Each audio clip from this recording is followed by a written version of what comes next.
Prince Bull, a fairy tale by Charles Dickens. Once upon a time, and of course it was in the Golden Age, and I hope you may know when that was, for I am sure I don't, though I have tried hard to find out, there lived in a rich and fertile country a powerful prince whose name was Bull. He had gone through a great deal of fighting in his time about all sorts of things, including nothing, but had gradually settled down to be a steady, peaceable, good-natured, corpulent, rather sleepy prince. This puissant prince was married to a lovely princess whose name was Fair Freedom. She had brought him a large fortune and had borne him an immense number of children and had set them to spinning and farming and engineering and soldiering and sailoring and doctoring and lawyering and preaching and all kinds of trades. The coffers of Prince Bull were full of treasure. His cellars were crammed with delicious wines from all parts of the world. The richest gold and silver plate that ever was seen adorned his sideboards. His sons were strong, his daughters were handsome, and in short you might have supposed that if there ever lived upon earth a fortunate and happy prince, the name of that prince, take him for all in all, was assuredly Prince Bull. But appearances, as we all know, are not always to be trusted, far from it, and if they had led you to this conclusion respecting Prince Bull, they would have led you wrong, as they often have led me. For this good prince had 2 sharp thorns in his pillow, 2 hard knobs in his crown, 2 heavy loads on his mind, 2 unbridled nightmares in his sleep, 2 rocks ahead in his course. He could not by any means get servants to suit him, and he had a tyrannical old godmother, whose name was Tape. She was a fairy, this Tape, and was a bright red all over. She was disgustingly prim and formal, and could never bend herself a hair's breadth this way or that way out of her naturally crooked shape. But she was very potent in her wicked art. She could stop the fastest thing in the world, change the strongest thing into the weakest, and the most useful into the most useless. To do this, she had only to put her cold hand upon it and repeat her own name, Tape. Then it withered away.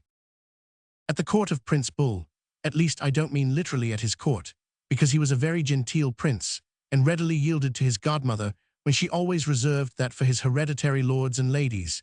In the dominions of Prince Bull, among the great mass of the community who are called in the language of that polite country the mobs and the snobs, were a number of very ingenious men, who were always busy with some invention or other, for promoting the prosperity of the prince's subjects and augmenting the prince's power. But whenever they submitted their models for the prince's approval, his godmother stepped forward, laid her hand upon them, and said Tape. Hence it came to pass that when any particularly good discovery was made, the discoverer usually carried it off to some other prince in foreign parts who had no old godmother who said Tape. This was not on the whole an advantageous state of things for Prince Bull, to the best of my understanding. The worst of it was that Prince Bull had in course of years lapsed into such a state of subjection to this unlucky godmother that he never made any serious effort to rid himself of her tyranny. I have said this was the worst of it, but there I was wrong, because there is a worse consequence still behind. The prince's numerous family became so downright sick and tired of Tape that when they should have helped the prince out of the difficulties into which that evil creature led him, they fell into a dangerous habit of moodily keeping away from him in an impassive and indifferent manner, as though they had quite forgotten that no harm could happen to the prince their father without its inevitably affecting themselves. Such was the aspect of affairs at the court of Prince Bull, when this great prince found it necessary to go to war with Prince Bear. He had been for some time very doubtful of his servants, who, besides being indolent and addicted to enriching their families at his expense, domineered over him dreadfully, threatening to discharge themselves if they were found the least fault with, pretending that they had done a wonderful amount of work when they had done nothing, making the most unmeaning speeches that ever were heard in the prince's name, and uniformly showing themselves to be very inefficient indeed. Though that some of them had excellent characters from previous situations is not to be denied. Well, Prince Bull called his servants together and said to them one and all, "Send out my army against Prince Bear. Clothe it, arm it, feed it, provide it with all necessaries and contingencies, and I will pay the piper. Do your duty by my brave troops," said the prince, "and do it well, and I will pour my treasure out like water to defray the cost. Who ever heard me complain of money well laid out?"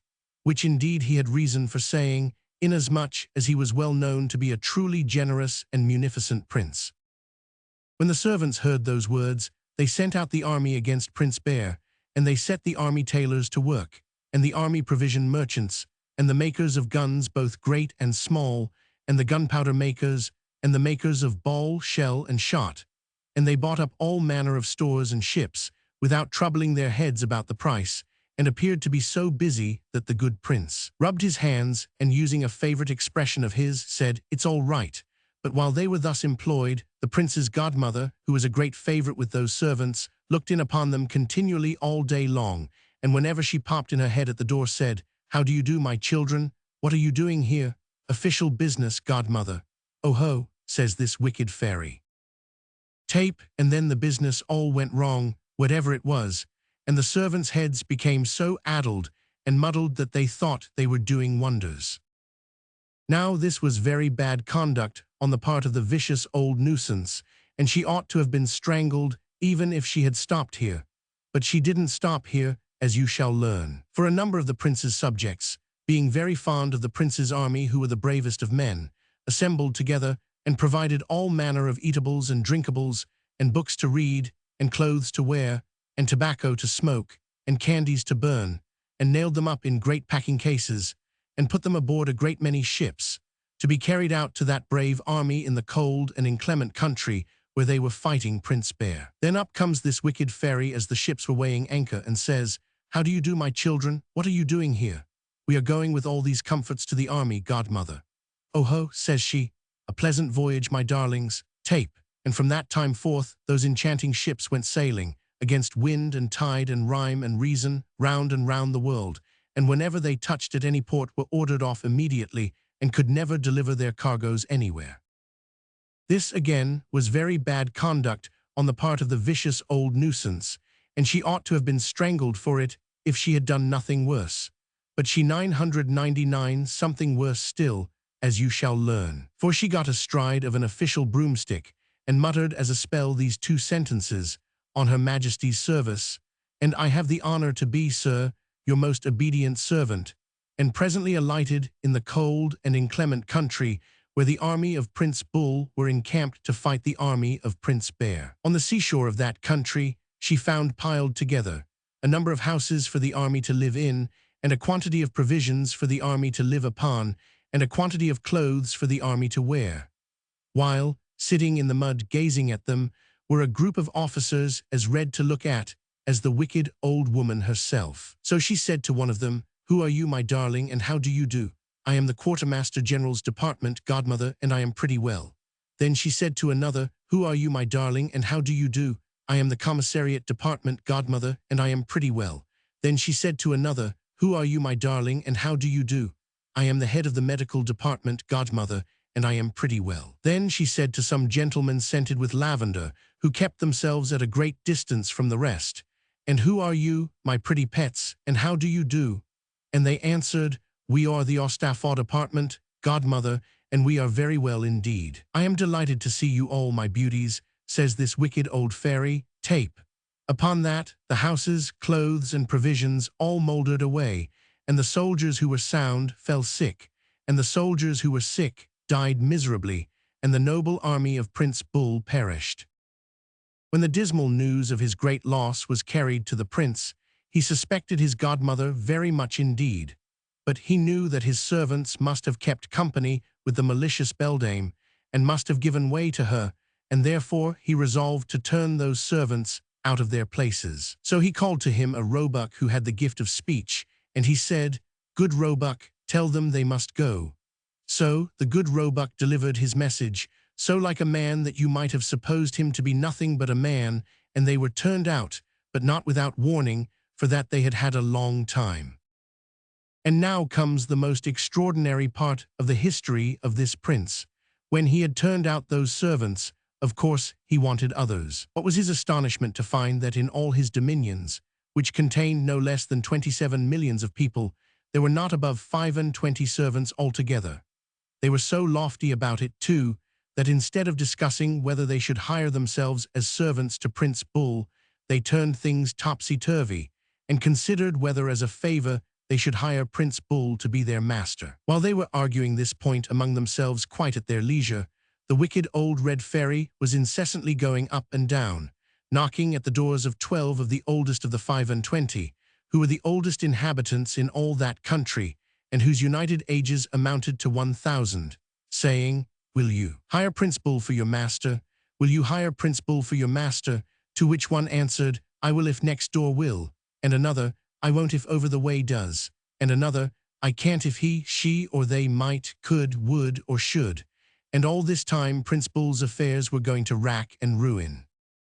At last, Prince Bull, in the height of his perplexity, assumed a thoughtful face, as if he were struck by an entirely new idea. The wicked old fairy, seeing this, was at his elbow directly and said, "How do you do, my prince, and what are you thinking of?" "I am thinking, godmother," says he, "that among all the 27 millions of my subjects who have never been in service, there are men of intellect and business who have made me very famous both among my friends and enemies." "Ay, truly," says the fairy. "Ay, truly," says the prince. "And what then?" says the fairy. "Why then," says he, "since the regular old class of servants do so 99 are so hard to get, and carry it with so high a hand, perhaps I might try to make good servants of some of these." The words had no sooner passed his lips than she returned, chuckling, "You think so, do you? Indeed, my prince, tape." Thereupon he directly forgot what he was thinking of, and cried out lamentably to the old servants, "Oh, do come and hire your poor old master, pray do, on any terms." And this, for the present, finishes the story of Prince Bull. I wish I could wind it up by saying that he lived happy ever afterwards, but I cannot in my conscience do so, for with Tape at his elbow, and his estranged children fatally repelled by her from coming near him, I do not, to tell you the plain truth, believe in the possibility of such an end to it.